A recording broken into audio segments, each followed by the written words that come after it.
ABP news लगातार आपको alert कर रहा है कि किसी भी सूरत में लापरवाही ना करें, कोरोना की गाइडलाइंस का पालन करें। कोरोना से बचने का तरीका है मास्क पहनना, हाथ को बार बार साफ करना और उसके अलावा सोशल डिस्टेंसिंग का पालन करना। अगर आपको कोई मास्क लगाए बिना व्यक्ति दिखे तो उसको टोकिए, मास्क लगवाइए ताकि कोरोना से खुद भी बचें और दूसरों को भी बचाएं।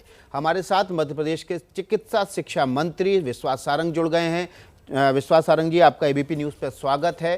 पहले मास्क आग्रह हुआ, फिर स्वास्थ्य आग्रह हुआ, अब टीका उत्सव मनाने की बारी है, लेकिन लोग हैं कि मानने को तैयार नहीं है। जागरूकता जो पहले थी वो अब लोग जागरूक उतने दिखाई नहीं दे रहे हैं। विकास भाई, इसमें कहीं ना कहीं सच्चाई है कि जो पहला दौर कोविड का था उसमें बहुत सीरियसनेस थी, लोगों को भय भी था। और अभी हम देख रहे हैं कि अपेक्षाकृत लोगों को भय भी कम है और जो आचार संहिता का पालन करने का सरकार का आग्रह है उसमें भी कुछ कमी आई है।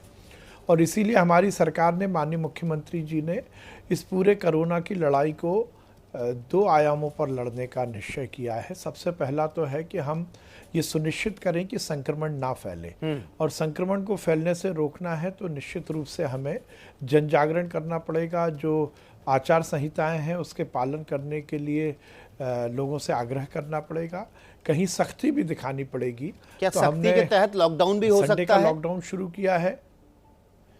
नहीं, देखिए, पूरी तरह से फुल लॉकडाउन की हमारी ना कोई मंशा है ना कोई विचार है जी। इसलिए अभी कोई फुल लॉकडाउन का तो ऐसा कोई निर्णय नहीं लिया है। अभी 3 दिन का लगभग लॉकडाउन है जो कि शुरू हुआ है आज से, और नाइट कर्फ्यू हमने लगाया है। विश्वास सारंग जी, ने वैक्सीन की क्या स्थिति है? क्योंकि कई राज्यों से ये खबर आ रही है, महाराष्ट्र के अलावा और भी 2-1 राज्यों से, कि वैक्सीन की कमी हो गई है, लोगों को वैक्सीन नहीं मिल पा रही, वैक्सीन सेंटर खाली पड़े हुए हैं। नहीं, पूरे हमारे यहाँ कहीं कोई कमी नहीं है। और मैं विकास भाई कहना चाहता हूँ, देश में कहीं भी वैक्सीन की कमी नहीं है। कुछ राज्य के सरकारें केवल राजनीतिक अपनी प्रतिद्वंद्विता के कारण इस तरह की बातें कर रही हैं। मैं मध्य प्रदेश की स्थिति आपको बताता हूं कि हम मध्य प्रदेश में 4 दिन वैक्सीनेशन करते हैं कोविड का, और बाकी 2 दिन जो दूसरे वैक्सीनेशन है वो प्रोग्राम हमारा चलता है। हम सोमवार, बुधवार, गुरुवार और शनिवार को कोविड का वैक्सीनेशन करते हैं, और इसमें लगभग हम 3.5 लाख से 4 लाख हितग्राहियों को वैक्सीन लगाते हैं। यदि मैं आज की बात करूं तो आज हमारे पास 6 लाख वैक्सीन है और कल हमारे पास 36 लाख डोजेज आने वाले हैं। कहीं कोई कमी नहीं है। जिस दिन से हमने शुरू किया है और आज तक क्योंकि कल मैंने 1-2 चैनल्स पर बाकी प्रदेश के जो विपक्षी दलों के स्वास्थ्य मंत्री हैं वो जुड़े थे, और उन्होंने जब ये बात उठाई तो अगर कमी नहीं है तो महाराष्ट्र में तो हमने देखा कि बहुत सारे वैक्सीन सेंटर खाली पड़े हुए हैं। क्या राजनीतिक वजह से लोगों को वैक्सीन नहीं दी जा रही है? नहीं विकास भाई, मैं ये कहना चाहता हूँ, जो ये कह रहे हैं राज्य की कमी है, आप उनसे ये प्रश्न पूछिए कि जिस सेगमेंट में, जैसे कि सबसे पहले हेल्थ वर्कर को लगाने की बात थी, क्या उन्होंने 100% हेल्थ वर्कर को लगा पाए?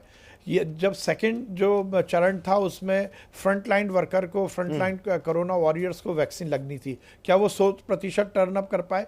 ये केवल राजनीतिक बातें हैं, कहीं कोई कमी नहीं है। राज्य सरकार की यदि निष्क्रियता है, राज्य सरकार की यदि अकर्मण्यता है तो जरूर वैक्सीनेशन प्रोग्राम प्रभावित हो सकता है। पर मैं केंद्र सरकार को और मोदी जी को बहुत बधाई दूंगा, जिस साइंटिफिक तरीके से हमारे देश के वैज्ञानिकों ने जिस प्रकार से वैक्सीन बनाया, मोदी जी को उसके लिए बधाई। और सबसे बड़ी बात है कि जितना मुश्किल वैक्सीन बनाना था विकास भाई, उतना ही मुश्किल और उससे ज्यादा चुनौतीपूर्ण वैक्सीन लगाना था। और जिस भाई, मेरे पास समय की कमी है। आपका बहुत बहुत शुक्रिया एबीपी न्यूज से जुड़ने के लिए। विश्वास सारंग कह रहे हैं कि वैक्सीन की कमी ना मध्य प्रदेश में ना दूसरे राज्यों में, राजनीतिक वजहों से वैक्सीन की कमी छद्म रूप से पैदा की जा रही है।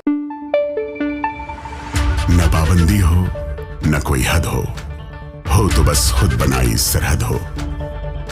ये मुहिम है परतों में छिपे हर सच की तलाश की, सियासत पर रखी पैनी नजर और आंख की, खबरों की दुनिया में एक जिम्मेदार आवाज की, जुर्म और जुल्म के खिलाफ हर बेबस के लिए इंसाफ की।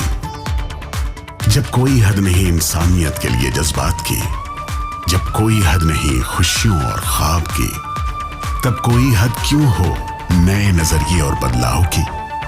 तोड़ के हदों के ताले, नए सपनों को पाले, बांधे सबको एक धागे, आपको रखे आगे। ABP news.